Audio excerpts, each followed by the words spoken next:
If you look at a global map of the internet right now, you see cables under the ocean and clean, invisible data moving through the air. But there is a second, darker map that tech giants are desperately trying to hide from you. It's the map of the global energy grid. Every single time you ask an AI to write an email, a machine halfway across the world consumes enough electricity to power a house for hours. In 2026, we are facing an invisible crisis.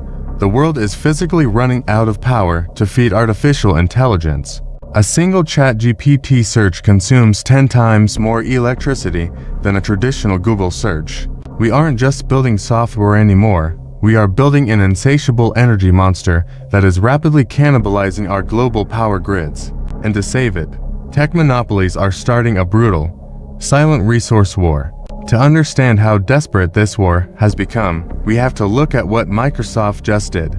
They signed a massive, exclusive deal to completely revive the infamous 3 Mile Island nuclear plant in the US. A plant that suffered the worst nuclear accident in American history is being brought back from the dead. It's not being built to power American homes, but to keep Microsoft's AI models alive. Google and Amazon are doing the exact same thing, buying out nuclear startups and locking down energy grids.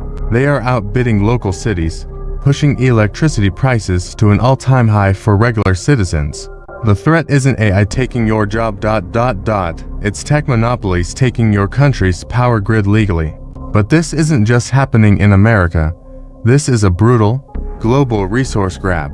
Tech giants are secretly building massive data farms in the coldest, most isolated regions of the planet.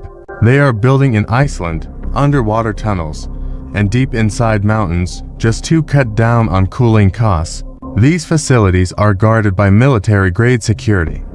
They are classified by governments as critical national security assets. Why? Because whoever controls the energy grid controls the computational power, and whoever controls the computational power controls the global economy. This is no longer a tech race. It's a modern geopolitical empire being built in the shadows. We are officially transitioning from the oil age to the computational power age. The nations that rule the future won't be the ones with the most oil barrels. They will be the ones that can keep their AI servers running without collapsing their society. Every time you open a chat bot, you think you're looking at a harmless assistant, but you are actually witnessing the birth of the most aggressive resource war in human history.